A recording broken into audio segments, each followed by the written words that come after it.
Salut à tous! Salut tout le monde. On se retrouve pour une nouvelle vidéo, suite à notre première vidéo la dernière fois sur... on avait commencé à faire les équipes de 2019. Vidéo qui était un peu longue, Antoine Mathieu. Qui était un petit peu long, ouais, en la regardant on s'est dit bon, on va peut-être faire plus court cette fois-ci. Ouais. Et donc on a fait le choix de découper un petit peu plus, on va faire une seule équipe aujourd'hui. Ce qui vous permettra en plus de pouvoir revoir une équipe par une équipe. On s'était arrêté la dernière fois sur la Bora. Ouais. Et donc on continue dans l'ordre alphabétique et on fait la CCC Team. Est-ce que tu peux me dire, M, avec 10 coureurs de la CCC de tête? Bon, si on peut. Il y a beaucoup d'anciens, hein. On va y revenir. Bon, pour ne rien vous cacher, lorsqu'on a préparé cette vidéo, on s'est dit, Arthur, putain, la CCC, c'est quand même pas hyper cool, quoi. Alors, c'est quoi la CCC? Ouais, on raconte un peu l'histoire. Vas-y. Alors, la CCC, c'est une équipe continentale l'année dernière qui a été promue au Pro Tour par chance, puisqu'elle a décidé d'absorber le cadavre de la BMC. Et les quelques coureurs qui restaient à la BMC. Donc le principal, on va dire, GVA, on y reviendra. GVA, sublime coureur, en tout cas moi j'aime beaucoup, t'aimes sûrement beaucoup, et peut-être même seul coureur. Non, on va y revenir. Mais du coup, CCC, cette marque de chaussures polonaises, je crois, quelque chose comme ça, qui se retrouve sur le Pro Tour avec une équipe qui est pas incroyable, mais on va la détailler avec vous. Hein. Ouais, c'est une marque de chaussures. On va la détailler un petit peu avec vous, cette équipe, parce qu'on va quand même en entendre parler cette saison, ne serait-ce que parce qu'il y a effectivement Greg Van Avermaet. C'est là où ça va beaucoup jouer, la CCC, puisqu'il y a toutes les classiques là. Voilà, exactement. Alors du coup, côté départ, c'est compliqué à dire, parce qu'en fait, les départs, c'est la moitié de la BMC là, qui est partie. Donc on va pas faire la liste de toutes les personnes qui sont parties de la BMC, hein. Il y en a un paquet, les Richie Porte, en source tout le monde. Hein. Ils ont gardé qui? Ils ont gardé GVA, ils ont gardé De Marquis, ils ont gardé Bevin, Bevin, et puis Roscoff. Et Michael Schär. Voilà, Michael Schär, bon. Ils ont gardé quelques grosses cuisses de la BMC, parce que c'était quand même des gros rouleurs, ceux qu'ils ont gardé de la BMC. Ouais. Donc ils ont encore une équipe qui en contre-la-montre ne devrait pas être trop pourrie. Et puis alors à côté, on a une équipe un peu de vétérans. Ouais, et puis il y a eu pas mal de recrutements, il y a eu Laurent Stendham. Voilà, alors attendez, attention les Simon recrutements. Geschke, Attention les recrutements. Serge Powers.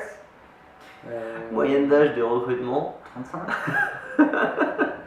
Non, parce que, attends, il y a eu Jakub Maresco, qui est un petit sprinter assez jeune, ouais, j'ai 24 ans. Je crois que c'est le seul qui a moins de 50 ans dans cette équipe. Voilà, donc vous l'aurez compris, un effectif expérimenté, comme on dit lorsqu'on veut être un peu optimiste. Qui dit expérimenté dit pourquoi pas, ils feront peut-être quelque chose. De Marquis, c'est un beau coureur voilà. Aussi. Tu vois, Geschke, ça a déjà fait quelques perfs sur des grands tours, ça a été un super équipier de Geschke, maintenant du Moulin. Maintenant, Geschke, il a que 32 ans. Tu vois, Tendam, il a 38 ans, je crois, 37-38 ans, comparé, c'est déjà un peu plus délicat. Geschke, 32 ans, quand t'es cycliste, 32 ans, t'es pas vieux. Du coup, les chances de victoire cette année de la CCC, c'est GVA qui a déjà gagné une fois. Hein. Sur le tour de la communauté valencienne. Ouais. Un beau sprint. Devant Matteo Trentin. Ouais, sprint en montée. C'était pas le plus gros plateau sprinter, on est d'accord, hein, mais il fait un beau sprint. Derrière, il fait une première classique. Avec Noswald, où il fait deuxième. Il fait une grosse course. Pour moi, il en fait trop lors de cette course. Ouais.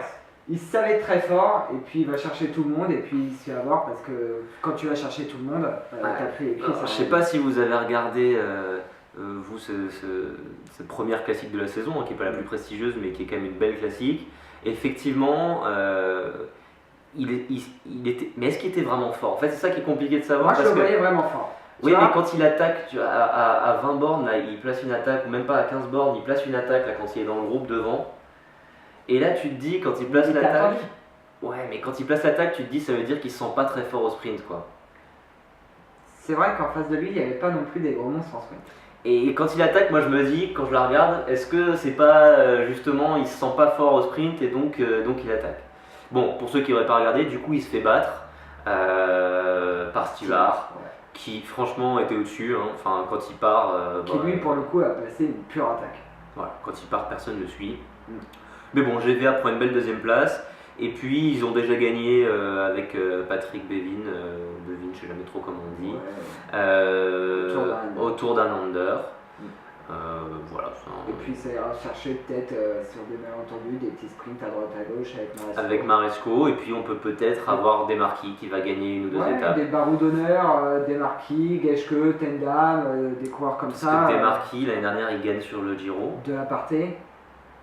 De l'aparté, qui n'a pas fait grand chose depuis quelques années, mais bon, qui était pas trop mauvais en contre-la-montre. Fut un temps, je crois qu'il a fait une 4ème place Attends, je sur le crois championnat espagnol il y a de Ventoso contre-la-montre. aussi qui peut gagner des sprints, des classiques. Oh, putain, mais il a 36 ans aussi, Ventoso. c'est pas tout jeune.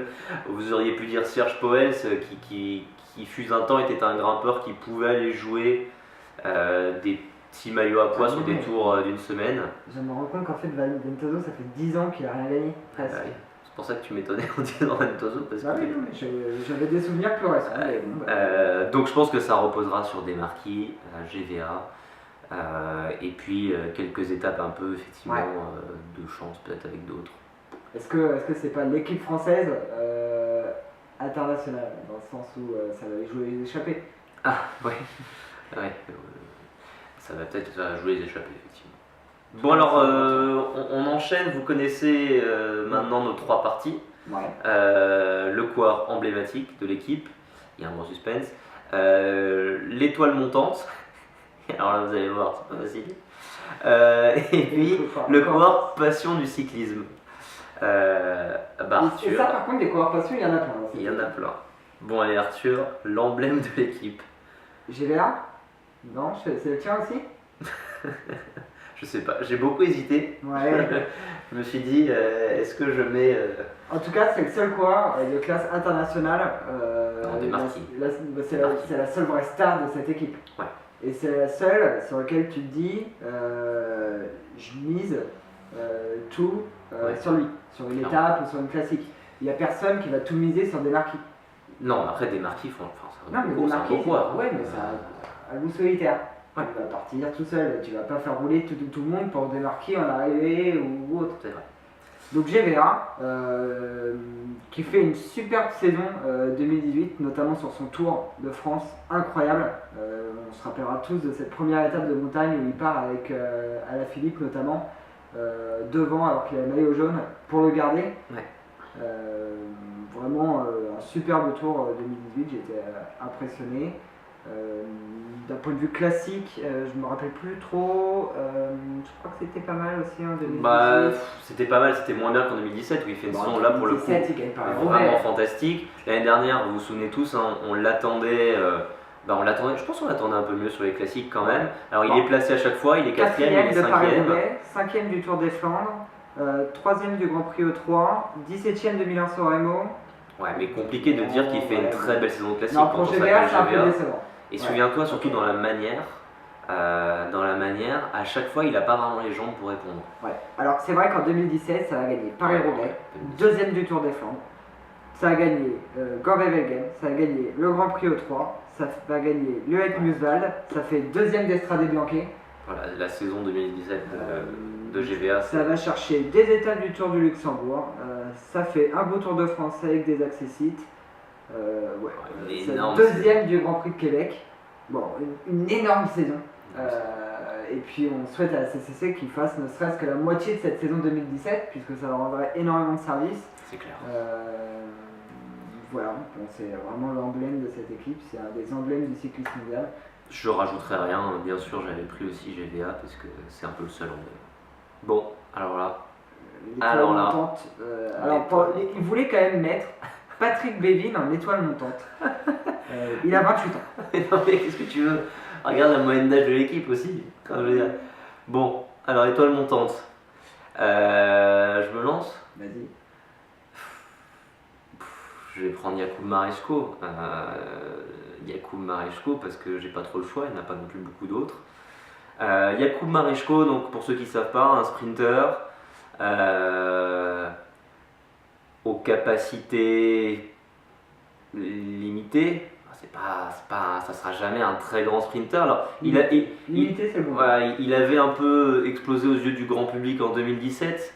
Où mine de rien il fait une petite saison qui est pas mal, il fait quelques belles places et notamment sur son Giro, sur le Giro avant d'abandonner là où les sprinters abandonnent classiquement, hein. Ouais. Il fait deux deuxièmes places avec un plateau qui était pas pourri, et puis je crois qu'en 2016 sur le Tour de San Luis ou quelque chose comme ça, il fait un sprint où il gagne devant Viviani, un truc improbable en début de saison. Moi c'était la première fois que j'entendais parler de ce type. Il gagne, il avait genre 21 ans. Ouais, et il gagne devant Viviani, qui à l'époque n'était pas le Viviani non plus de maintenant, mais voilà. Bon, Mareczko qui fait donc une saison 2017 qui est plutôt encourageante. On se dit, bon, bah, il a des petites jambes quand même. Ouais. Et alors 2018, franchement, c'est un peu le néant. Pareil, sur le Giro, il fait 2 troisième place, ou je sais plus, une 4e, quelque chose comme ça. Il fait deuxième à Tel Aviv et 4e. Voilà. J'avais oublié que le Giro était parti. C'est ça. Je me souviens assez bien des sprints, hein. Il est placé. Après, la malchance entre guillemets qu'il a eu en 2018, c'est qu'il faisait partie de la Villers, qui n'était pas invité là où il pouvait non plus faire des sprints. C'est ça. C'est bien beau d'aller gagner en Chine, mais bon, alors personne ne le lui, retient. Mareczko, depuis le début de sa carrière, il fait toujours les 2-3 tours en Chine. Il va toujours en gagner. À chaque fois, il va en gagner là-bas. Et je crois qu'il a été gagné l'année dernière sur le Tour du Maroc ou quelque chose comme ça. Oui. Il avait fait un gros Tour du Maroc. Bon, écoute, cette année, je mets Jakub Mareczko en étoile montante parce que au sein de la CCC, il aura son ticket pour faire des sprints. Il sera sur quelques belles courses parce que c'est une équipe Pro Tour, donc il aura sa place. Donc il peut aller chercher des petites accessibles, des petits top 10. Il ne gagnera pas de grosses étapes, je pense pas, je ne mettrai pas un billet sur lui. Mais il peut aller chercher. Allez, Jakub Mareczko. Allez, moi je dis qu'il va chercher une étape sur le Giro. Allez, peut-être. Bon, c'est également mon étoile montante puisqu'il n'y a personne d'autre comme moi 30 ans dans cette équipe. Oh, on exagère. Il y a quelques jeunes, mais qui sont vraiment tout jeunes, avec des résultats pour l'instant un petit peu sur du continental. Bon, voilà, mais il faudra voir ce que ça donne. Alors, la passion du cyclisme. Là, il y a plus de choix. Là, j'ai longtemps hésité. On aurait pu dire GV1, mais bon, vu que c'est l'emblème, on va pas dire GV1. Et donc, je vais dire Serge Pauwels. Pourquoi tu rigoles? La passion du cyclisme, Serge Pauwels. Parce que Serge Pauwels, quand il part en montagne, il est très très fort. Ah oui, très très fort. Bon, attends, je crois qu'il fait un top 15 d'un Tour de France, 2014, 2015, par là. Il fait un top 15. Ouais. Il fait des beaux barreaux. Il faut lui reconnaître qu'il fait des beaux barreaux. Il fait des très beaux barreaux. C'est-à-dire quand il part en échappée, dans une étape de moyenne haute montagne, on va pas se faire chier. Et ça, pour moi, c'est un coureur passion. Ouais. Alors, ouais. Je l'aurais mis passion en 2015, ouais, quand il fait son tour, il fait 13e ou 12e, je sais plus, un truc dans ta raison. Alors l'année dernière, au Grand Bornand, il fait 5e. Ok. Tu vois, c'était une belle étape. Je crois que c'est l'étape de GVA d'ailleurs, et de la Philippe. Ouais. En 2017, il finit 19e du Tour de France avec pas mal de top 15 également. Non, mais ouais, non, ça c'est vrai. C'est un beau coureur. C'est un beau coureur, j'ai été un peu vite. Il fait 2e du Mont Ventoux en 2016, je crois, derrière Thomas de Rennes. Oui, il fait une grosse étape. C'était De Rennes qui part, il était dans l'échappée avec lui. Hein. C'est la fameuse étape du Froome qui commence à courir. Exactement. Étape? Je pense que tout le monde se souvient de cette étape. On avait du coup oublié que c'est De Rennes qui l'a gagnée parce qu'elle est restée, je pense, dans l'histoire du Tour. Non, c'est ta raison, c'est un très beau coureur. Enfin, très beau. C'est un coureur passion. C'est un beau coureur passion qui attaquera encore cette année parce qu'il va être libre. Donc, parce qu'il faut aller chercher les étapes, il y a des échappées avec la CCC. Bon, en plus, il a re-signé, je crois, pour 2020 la CCC, donc il est tranquille. Et toi, ton coureur passion? J'ai pris des marquis. Parce que alors là, pour le coup, beau coureur de cyclisme. Ouais. Très beau coureur. Il gagne l'année dernière sur la Vuelta. Une belle étape d'ailleurs sur la Vuelta. C'est un coureur, voilà, là pour le coup, c'est de la classe mondiale, des marquis pour moi. C'est un type qui peut. Il peut gagner sur des grands tours régulièrement. Okay. Pour le coup, c'est un coureur, tu l'as dans l'échappée avec toi, t'es content, mais t'es pas sûr de gagner face à lui. Hein. Ouais, mais t'es content parce qu'il fait beaucoup de boulot. Il fait du boulot. Il fait du boulot, ça roule. Coureur assez complet des Marquis parce que ça grimpe bien, ça grimpe même très bien. Ouais. Ça roule pas mal. Tu vois, des Marquis dans une équipe comme ça, je serais pas étonné qu'il fasse un top 15 d'un grand tour. Ok. Top 15, il s'aligne sur quoi cette année des Marquis? J'ai même pas regardé. Je sais qu'il fait Paris-Nice là dans quelques jours. Ouais. On va en Ça, reparler ça peut lui correspondre à Paris-Nice ceci dit. Ouais, Surtout celui-là. Surtout celui-là où, enfin, on en reparlera dans une vidéo après, donc on va pas défleurer, mais ce Paris-Nice, il peut faire quelque chose. Il peut aller chercher une étape en vrai. Peut-être pas une étape. Non, une étape, je suis pas sur le Paris-Nice. Mais il va faire un top. Allez, top 10, c'est jouable pour lui. Il y a un gros plateau. Bon, il y a un gros plateau quand même. Il y a un gros plateau. Il serait parti sur le Tirreno, où il n'y a pas beaucoup de montagnes cette année, je t'aurais dit pourquoi pas, mais Paris-Nice. Bon, en tout cas, des Marquis, pour moi, ça fait partie de la passion du cyclisme, c'est un coureur que j'aime bien regarder. Voilà, donc dans cette équipe, ça m'allait bien de prendre des Marquis. Ok. On finit là? On finit là, donc la CCC, bah écoutez, équipe qui allez, GVA. Voilà, allez GVA, priez pour GVA. Et puis on se retrouve vite pour une autre petite équipe. Ouais, la Quick Step. La Quick Step.